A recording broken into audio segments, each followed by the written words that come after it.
Let's improve English. Hey everyone, welcome to Let's Improve English. Like always, through this video, I'm gonna improve your English. Make sure to watch this video till the end because you're gonna enjoy yourself a lot. You're gonna enjoy this video and you are about to learn a lot of things from this video. I will tell you how to translate some Hindi sentences into English. The sentences are a little confusing but very useful, and these sentences are really gonna make you more fluent in the language.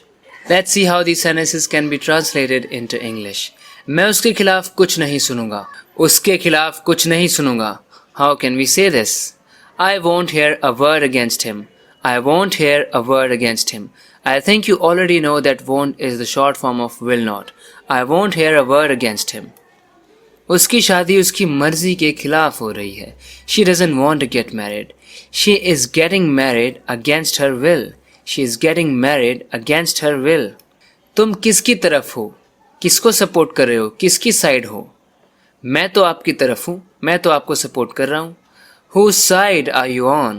Whose side are you on? I am on your side. I am on your side. वो मुझे जीभ दिखा रहा है. So sometimes कोई चिढ़ाता है जीभ दिखा के, तो इंग्लिश में इसे कैसे कह सकते हैं? He is sticking his tongue out at me. He is sticking his tongue out at me.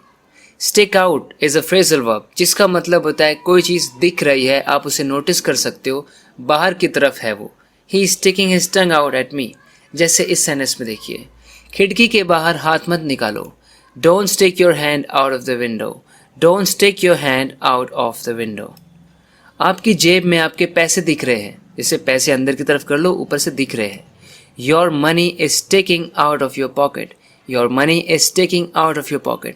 तो stick out का यूज़ कुछ इस तरह से होता है. जब कोई चीज़ बाहर की तरफ लटक रही है, बाहर की तरफ दिख रही है, अंदर उसे किया जाना चाहिए.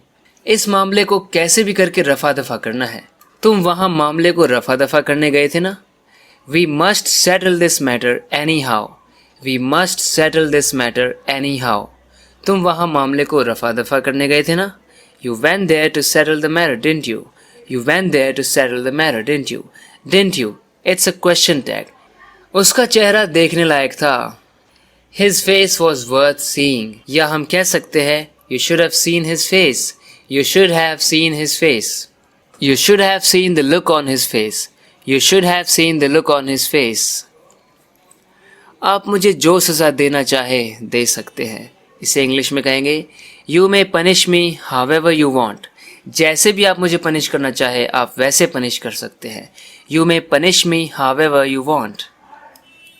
You may give me any punishment that you want to give. ऐसे भी कह सकते हैं You may give me any permission. You may give me any punishment that you want to give. आप मुझे कोई भी पनिशमेंट दे सकते हैं जो आप देना चाहते हैं. क्या तुम मुझे बेवकूफ़ समझते हो? Do you take me for a fool? Do you take me for a fool? Take somebody for something or somebody. इसका मतलब होता है किसी को कुछ समझना, यानी कि consider, किसी को कुछ मानना, कुछ समझना. इस सेंटेंस में देखिए, मेरी चुप्पी को मेरी कमज़ोरी मत समझना. मैं चुप रहता हूँ इसका मतलब ये नहीं कि मैं कमज़ोर हूँ, इसे मेरी कमज़ोरी मत समझना. Don't take my silence for my weakness.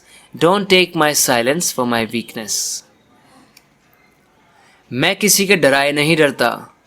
वो किसी के बुलाए नहीं आता. सूरज किसी के छुपाए नहीं छुपता. Someone left me a comment and said that he wanted to know how these sentences can be translated into English. Let me tell you, I don't get scared if someone scares me. अगर मुझे कोई डराता है तो मैं डरता नहीं, किसी के डराए नहीं डरता. I don't get scared if someone scares me. वो किसी के बुलाए नहीं आता. He doesn't come if someone calls him. If someone invites him, he doesn't come. सूरज किसी के छुपाए नहीं छुपता. The sun doesn't disappear if someone tries to hide it. The sun doesn't disappear if someone tries to hide it. That's it for this video. I hope you have liked this video and you have definitely learned something from this video. If you want to keep improving your English just like this, don't forget to subscribe to this channel if you haven't already. Thank you very much for watching this video lesson. We'll talk in the next one. Till then, take care and bye-bye.